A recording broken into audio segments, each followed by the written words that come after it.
नमस्कार, स्वागत है आप सभी का हिमाचल दस्तक में। मैं शकील कुरैशी आपके साथ हाजिर हूं आज दिन भर के अपडेट के साथ। आज हिमाचल प्रदेश में चुनावी दिन था और मतगणना हुई नगर निगम के चुनावों की। जिला परिषद के चुनावों के नतीजे भी जो है वो आने अभी शुरू हो चुके हैं। अभी जिला परिषदों में जो है वो मतगणना का दौर यहाँ पर चल रहा है। आपको पूरी तफसील से जानकारी देंगे क्योंकि नगर निगम के 4 नगर निगमों के जो नतीजे आए हैं उनमें बड़ा उलटफेर आज हुआ है। लेकिन अभी जिला परिषदों के चुनाव नतीजे भी आने शुरू हो गए हैं। अभी तक के रुझानों में जिला परिषद के कुल 250 वार्डों में भारतीय जनता पार्टी 50 वार्डों में आगे चल रही है। वहीं कांग्रेस पार्टी 40 से 45 वार्डों में जो है वो आगे बताई जा रही है। शाम तक लाहौल स्पीति और कांगड़ा के चुनाव नतीजे घोषित हो चुके हैं। शेष में नतीजे अभी रात तक आएंगे। लाहौल स्पीति के जिला परिषद वार्ड नंबर 8 लोसर से भाजपा समर्थित थुगदन डोलमा 254 वोटों के अंतर से चुनाव जीत गई हैं, जबकि सोलन जिला के नालागढ़ से बगलैहड़ जिला परिषद वार्ड से कांग्रेस समर्थित योगेश्वर सिंह राणा की चुनावी जीत हुई है। वहीं ऊना का भी चुनाव नतीजा आया है। ऊना जिला में हॉट सीट जिला परिषद सोहारी वार्ड से भारतीय जनता पार्टी के समर्थित योगराज योगी ने बड़ी जीत दर्ज की है। उन्होंने कांग्रेस समर्थित विशाल सिंह को 1547 मतों के अंतर से पराजित कर दिया। योगराज योगी को 7793 मत पड़े, जबकि उनके प्रतिद्वंदी विशाल सिंह को 6246 मत हासिल हुए हैं। अभी जिला परिषद के अन्य वार्डों में काउंटिंग का दौर जो है वो चल रहा है लगातार। किन्नौर जिला के वार्ड नंबर 10 जिला परिषद सदस्य का योगराज नेगी ने चुनाव जीत लिया है। इससे पहले दोपहर में आज बीडीसी की काउंटिंग भी जो है वो शुरू हुई। वहीं सुबह नगर निगम के चुनावी नतीजे सामने आए। तो बीडीसी के काफ़ी ज़्यादा नतीजे सामने आ चुके हैं, लेकिन जिला परिषद की जो काउंटिंग चल रही है ये बताया जा रहा है चुनाव आयोग की तरफ से कि देर रात तक वहाँ सभी चुनाव नतीजे जो है वो सामने आएंगे। और इसके साथ आदर्श चुनाव आचार संहिता आज समाप्त नहीं होगी, बल्कि कल तक ये चुनावी नतीजे जाएंगे और कल आचार संहिता जो है हिमाचल प्रदेश से हटेगी। बीडीसी की बात करें तो शिमला जिला के ननखड़ी ब्लॉक में मझोली टिप्पर पंचायत से राम प्रकाश ने बीडीसी चुनाव जीत लिया है। कुल्लू के कसौल वार्ड से बाबूराम बीडीसी चुनाव जीत चुके हैं। हमीरपुर के भोरंज के मुंडखर वार्ड से संतोष कुमारी ने चुनाव जीता है। जाहू वार्ड से सुदेश कुमारी जीती हैं। धमरोल से कुलदीप कुमार, भोरंज वार्ड 4 घिरड़ से जोगिंदर सिंह ने चुनाव जीता है, जबकि कुठेड़ा वार्ड से राम शर्मा ने चुनाव जीत लिया है। इसके अलावा रोहडू के चौहारा के खशधार से दिलीप सिंह, रोहडू के लोअर कोटी से रितु, भाजपा मंडल महामंत्री शक्ति ठाकुर ने पांगी करयूनी से बीडीसी का चुनाव जीता है। वहीं दलगांव से गीता चुनाव जीत कर आई हैं। रोहडू उपमंडल में करासा से देवराज, कुल्लू के वार्ड नंबर 3 कसोल से बाबूराम विजयी घोषित किए गए हैं। बीडीसी में भी कई जगहों पर मतगणना का दौर जो है अभी तक चल रहा है। अभी तक पूरे नतीजे जो है वो कहीं से भी हासिल नहीं हो पाए हैं। तो देर रात तक ये प्रक्रिया जो है वो चलती रहेगी। लेकिन इससे पहले सुबह 4 नगर निगम के लिए मतगणना आज सुबह 9 बजे जो है वो शुरू हुई और दोपहर तक सभी नतीजे जो है वो सामने आ गए। प्रदेश के 4 नगर निगमों मंडी, सोलन, धर्मशाला और पालमपुर के चुनावी नतीजों ने प्रदेश की सियासत के समीकरण जो है वो बदल दिए हैं। सत्ता में होने के बावजूद कांग्रेस को इन चुनावों में एक तरह से करारा झटका लगा है, जबकि भारतीय जनता पार्टी ने जबरदस्त वापसी करते हुए अपना अपर हैंड साबित किया है। बीजेपी ने 4 में से 3 नगर निगमों में जीत का परचम लहरा दिया है। वहीं कांग्रेस केवल पालमपुर नगर निगम में अपनी साख बचाने में सफल हो पाई है। पालमपुर में विधायक आशीष बुटेल का जलवा देखने को मिला। पालमपुर में बीजेपी के अगुआ बनकर सामने आए पूर्व मुख्यमंत्री शांता कुमार की मतदाताओं से अपील को भी मतदाताओं ने जो है नकार दिया और भाजपा को यहां चारों खाने चित कर दिया। इन चुनावों को सत्ता का सेमीफाइनल माना जा रहा था, मगर कांग्रेस सेमीफाइनल में 3-1 से पिछड़ गई है। कांग्रेस को सबसे बड़ा झटका सोलन और धर्मशाला में लगा है। 2021 के निगम चुनाव में दोनों जगह कांग्रेस की जीत हुई थी। सोलन, मंडी और धर्मशाला में अब भारतीय जनता पार्टी के मेयर और डिप्टी मेयर बनने तय हैं। कांग्रेस का मेयर केवल पालमपुर में अब बनेगा। अगर बात करें 4 नगर निगमों के चुनावी परिणामों की, तो मंडी में भारतीय जनता पार्टी को 12 सीटें मिली। कांग्रेस को यहां पर 1 सीट पर संतोष करना पड़ा और 1 सीट जो है वो निर्दलीय के नाम रही है। मंडी में बड़ा उलटफेर यहां पर जो है वो देखने को मिला है, क्योंकि कांग्रेस पार्टी ने पूरा दमखम यहां पर लगा रखा था, लेकिन जयराम ठाकुर का जलवा यहां पर जो है वो पूरी तरह से बिखर गया और जयराम के इस जलवे में जो है भारतीय जनता पार्टी ने मंडी में एक बड़ी जीत हासिल की है। वहीं सोलन नगर निगम की बात करें तो भारतीय जनता पार्टी को 10 सीटें यहां पर हासिल हुई है और कांग्रेस को 6 सीटें हासिल हुई है, जबकि एक निर्दलीय उम्मीदवार यहां पर जीतकर आया है। सबसे रोचक मुकाबला और जो रोचक नतीजे आए हैं वो धर्मशाला नगर निगम के नतीजे रहे। धर्मशाला में भारतीय जनता पार्टी को 11 सीटों पर जो है वो जीत हासिल हुई है, जबकि कांग्रेस को 5 सीटें वहां पर मिली है और एक निर्दलीय उम्मीदवार वहां पर जीता है। पालमपुर में कांग्रेस 11 सीटों पर विजयी रही, बीजेपी 4 सीटों पर वहां पर जीत कर आई है। मंडी नगर निगम चुनाव में जीत से उत्साहित भारतीय जनता पार्टी के नेता और पूर्व मुख्यमंत्री जयराम ठाकुर ने कांग्रेस पर तंज कसा है। चुनावी जीत सामने आने के बाद मंडी में जीत के बाद जनसभा को संबोधित करते हुए जयराम ठाकुर ने पहाड़ी सराजी बोली में कहा कि उन्हें सराज से किसी का फोन आया और पूछा, बेजा मुक्कू की रऊ थोड़ा, यानी मंडी में कांग्रेस का बीज खत्म हुआ या नहीं। इस पर कार्यकर्ता को जयराम ठाकुर ने जवाब दिया कि बेजा रहू थोड़ा, यानी थोड़ा सा बीज जो है वो रह गया है। जयराम ठाकुर ने इसके बाद जीत के जोश में दावा किया कि अगली बार विधानसभा चुनावों में मंडी से कांग्रेस का बीज पूरी तरह से खत्म कर दिया जाएगा। वहीं भारतीय जनता पार्टी के प्रदेशाध्यक्ष डॉक्टर राजीव बिंदल ने शिमला में प्रेस वार्ता में कहा कि मंडी, धर्मशाला और सोलन नगर निगम चुनावों में भारतीय जनता पार्टी की शानदार जीत प्रदेश की जनता के भाजपा के प्रति विश्वास और कांग्रेस सरकार के प्रति असंतोष को दर्शाती है। उन्होंने कहा कि यह जीत संगठन की मजबूती, कार्यकर्ताओं की अथक मेहनत और जनता के आशीर्वाद का परिणाम है। वहीं आपको बता दें कि अभी मुख्यमंत्री सुखविंदर सिंह सुक्खू भी मीडिया के साथ मुखातिब होंगे और उन्होंने अभी ओक ओवर जो उनका सरकारी आवास है वहां पर मुख्यमंत्री ने अभी 6:15 बजे एक प्रेस कॉन्फ्रेंस बुलाई है और प्रेस कॉन्फ्रेंस में मुख्यमंत्री भी अपनी बात रखेंगे और बताएंगे कि कांग्रेस का सियासी समीकरण जो है वो किस तरह का रहा है, चाहे वो नगर पंचायतों की बात हो, नगर निगम की बात हो या आपके जिला परिषद या फिर पंचायतों की बात हो। तो मुख्यमंत्री भी अभी कुछ देर में मुखातिब होंगे मीडिया से और पूरी जानकारी जो है वो भी सामने रखेंगे कि आखिर क्या क्या समीकरण यहाँ पर रहे हैं। अब करते हैं बात नए मुख्य सचिव की। तो नया मुख्य सचिव कौन होगा? नजीम साहब के ऑर्डर हो गए हैं। प्रदेश सरकार का नया मुख्य सचिव आखिर कौन होगा, इसको लेकर अभी तक जो है वो कयास लग रहे हैं।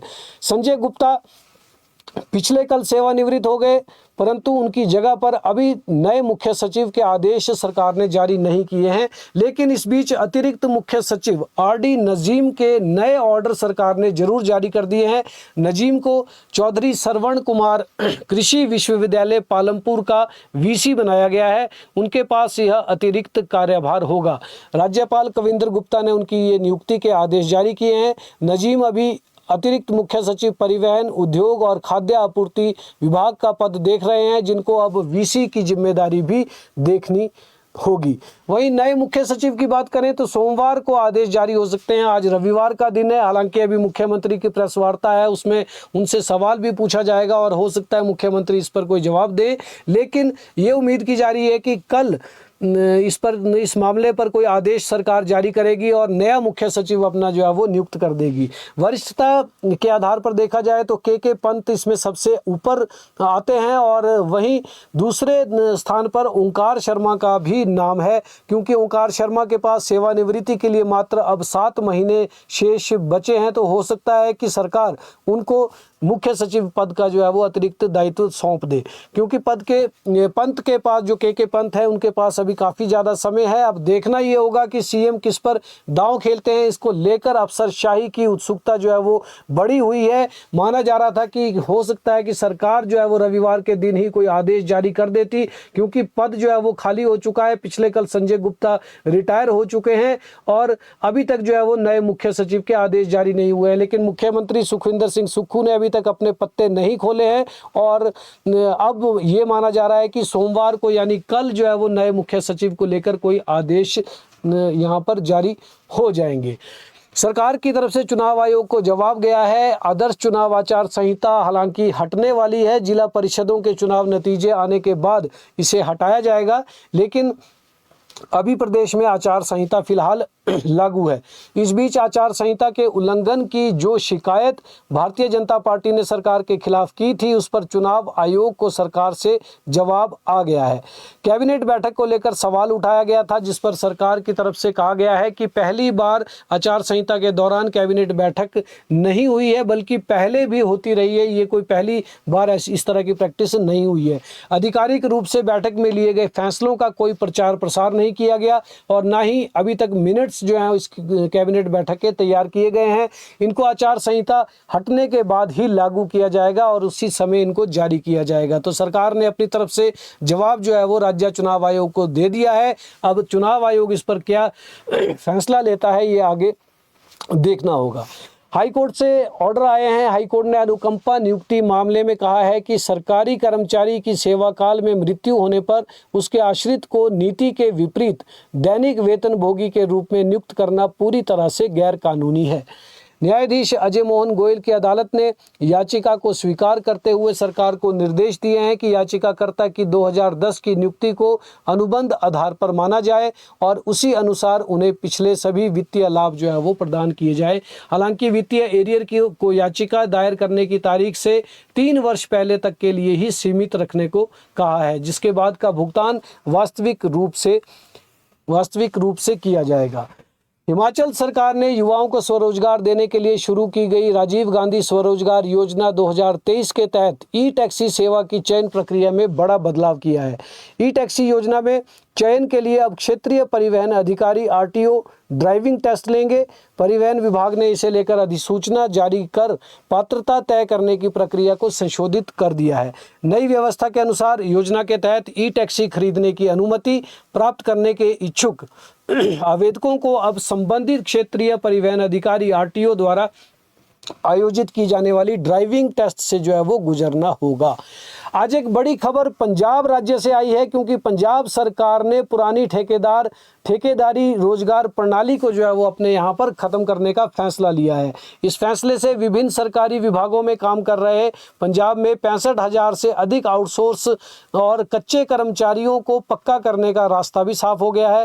कैबिनेट के इस फैसले के बाद अब सरकारी रोजगार व्यवस्था से निजी ठेकेदारों और बिचौलियों की भूमिका पूरी तरह खत्म हो जाएगी और सरकार व कर्मचारियों के बीच सीधा संबंध स्थापित होगा। इससे हिमाचल प्रदेश के आउटसोर्स कर्मचारियों की भी उम्मीदें बढ़ गई है। हजारों की संख्या में हिमाचल प्रदेश में भी आउटसोर्स कर्मचारी हैं जो लगातार सरकार से आउटसोर्स के लिए एक विशेष पॉलिसी बनाने की डिमांड कर रहे हैं। अब क्योंकि पंजाब राज्य ने कर दिया और पंजाब का ही वेतनमान हिमाचल प्रदेश में लागू किया जाता है, उनके कर्मचारियों के जैसे स्केल हैं उन्हें ही हिमाचल प्रदेश में फॉलो किया जाता है, तो हो सकता है कि आने वाले दिनों में ये कर्मचारी हिमाचल में भी सरकार पर दबाव डालने का यहाँ पर काम करेंगे। अब सरकार इस पे क्या निर्णय लेगी वो देखना है, लेकिन पंजाब में, पड़ोसी राज्य पंजाब में आउटसोर्स या ठेका प्रथा जो है वो वहाँ की सरकार ने खत्म कर दी है। मुख्यमंत्री सुखविंदर सिंह सुक्खू ने बीती शाम स्वास्थ्य विभाग के वरिष्ठ अधिकारियों के साथ आयोजित बैठक की अध्यक्षता की। इस दौरान उन्होंने कहा कि प्रदेश सरकार ने हिमकेयर योजना के तहत लंबित भुगतान को चुकाने के लिए 100 करोड़ रुपए जारी कर दिए हैं। सीएम ने कहा कि प्रदेश सरकार ने Atal institute of medical super specialities Chamiyana, IGMC Shimla और टांडा चिकित्सा महाविद्यालय में आधुनिक ऑटोमेटेड लैब स्थापित करने के लिए 75 करोड़ रुपए की राशि जारी की है। सीएम ने कहा कि प्रदेश सरकार आधुनिक चिकित्सा उपकरणों की खरीद पर 3,000 करोड़ रुपए खर्च कर रही है। मुख्यमंत्री ने स्वास्थ्य विभाग को MRI, CT स्कैन जैसी जांच के लिए प्रतीक्षा अवधि 0 करने के निर्देश दिए ताकि मरीजों को समय पर इलाज मिल सके, जल्दी से जल्दी इलाज मिल सके। उन्होंने चिकित्सा महाविद्यालयों में बड़ी शल्य चिकित्सा के लिए भी 0 प्रतीक्षा अवधि सुनिश्चित करने को कहा है। इस मुख्यमंत्री के इन आदेशों से जो है वो सर्जरी के जितने भी केस अस्पताल में आते हैं चमियाना में या दूसरे मेडिकल कॉलेजेस में, उनको जल्द से जल्द निपटारा उनका कर दिया जाएगा, लोगों को कतार में में नहीं लगना होगा। वहीं मुख्यमंत्री सुखविंदर सिंह सुक्खू ने कल से शुरू होने वाली जनगणना में लोगों को ज़्यादा से ज़्यादा भागीदारी सुनिश्चित करने को कहा है। उन्होंने कहा कि आम नागरिक कल से 15 जून तक स्वगणना पोर्टल पर जाकर अपनी जानकारी दर्ज करवा सकते हैं। उन्होंने कहा कि जनगणना हमारे लोकतंत्र और विकास की रीढ़ है तथा यह एक ऐसा महत्वपूर्ण माध्यम है जिसके द्वारा हमें जनसंख्या, परिवारों की स्थिति, आवास, संसाधनों और नागरिकों को उपलब्ध सुविधाओं की जानकारी जो है वो हासिल हो सकेगी। मुख्यमंत्री ने कहा कि हिमाचल प्रदेश में जनगणना 2 चरणों में की जाएगी, जिसमें प्रथम चरण में 16 जून से 15 जुलाई के बीच मकान सूचीकरण एवं मकान गणना तथा द्वितीय चरण में जनसंख्या की गणना की जाएगी। सिरमौर की ग्राम पंचायत फूलपुर में पिछले कल एक ऐसी रोचक तस्वीर दिखी जिसने मतदान के गंभीर माहौल को ठहाकों और चर्चा में बदल दिया। दोपहर के वक्त जब मतदान केंद्र पर लंबी कतारें लगी थीं, तभी अचानक वहां गैस सिलेंडर की गाड़ी पहुंच गई। फिर क्या था, कई मतदाता लोकतंत्र का फर्ज भूलकर किचन का फर्ज निभाने के लिए निकल पड़े। गैस की गाड़ी के पास जैसे ग्रामीणों का मेला लग गया। इस पूरे घटनाक्रम में सबसे मजेदार मोड़ तब आया जब चुनावी मैदान में ताल ठोक रहा एक प्रत्याशी, एक उम्मीदवार भी हाथ में खाली सिलेंडर थामे गाड़ी के पास पहुंच गया। अभी कुछ देर पहले जो उम्मीदवार हाथ जोड़कर खड़ा था वो खुद सिलेंडर के लिए संघर्ष करता हुआ यहाँ पर दिखा। उनसे जब इस बारे पूछा गया तो उन्होंने मुस्कुराते हुए कहा कि साहब, घर की गृहिणियों का आदेश है, घर में खाना तभी बनेगा जब सिलेंडर होगा। मतदाताओं से तो संपर्क होता रहेगा लेकिन सिलेंडर लेना भी तो जरूरी है। यह अनोखा नज़ारा पूरे क्षेत्र में चर्चा का विषय बना रहा कि कैसे एक सिलेंडर ने कुछ देर के लिए सियासी सरगर्मी पर ब्रेक लगा दी। तो इस तरह के कई रोचक मामले भी जो है इस चुनावी माहौल में यहाँ पर देखने को मिले हैं। कुल्लू की मणिकरण घाटी के कसोल में गोलीकांड की घटना सामने आई है जिसमें एक स्थानीय युवक घायल हो गया है। बताया जा रहा है कि एक पर्यटक ने युवक के पैर में गोली मार दी। ये घटना पिछले कल दोपहर बाद हुई जब पर्यटकों और स्थानीय लोगों के बीच किसी बात को लेकर कहासुनी हो गई। इसके बाद विवाद इतना बढ़ गया कि एक पर्यटक ने पिस्टल निकालकर स्थानीय युवक के पैर में गोली चला दी, उस पर गोली दाग दी। मामले में पुलिस ने 4 लोगों को गिरफ्तार कर लिया है जबकि एक आरोपी की तलाश अभी जारी है। एसपी कुल्लू मदन लाल कौशल ने बताया कि घटना में 5 लोग संलिप्त हैं और पुलिस मामले की जांच कर रही है कि आखिर किस तरह से इतना बड़ा विवाद यहां पर खड़ा हो गया। अब बात करते हैं प्रदेश के मौसम की। तो हिमाचल प्रदेश में जून महीने के पहले सप्ताह के दौरान भी मौसम खराब बना रहेगा। मौसम विज्ञान केंद्र ने 1 व 2 जून को प्रदेश में हल्की बारिश होने का पूर्वानुमान लगाया है, जबकि 3 और 4 जून को फिर से प्रदेश में भारी बारिश होगी। आंधी और ओलावृष्टि होने का येलो अलर्ट जो है वो जारी किया गया है। प्रदेश में 6 जून तक मौसम यूं ही खराब बना रहेगा। बारिश के साथ तूफान चलने से तापमान में जो है वो गिरावट भी आई है, जिससे लोगों को पड़ रही गर्मी से कुछ राहत मिली है।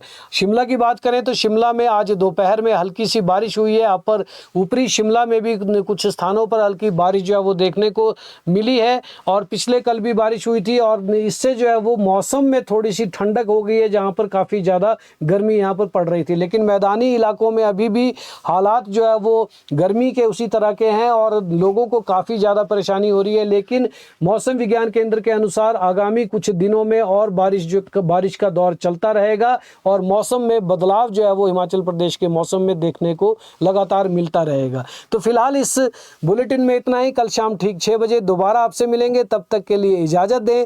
देखते और पढ़ते रहें हिमाचल दस्तक।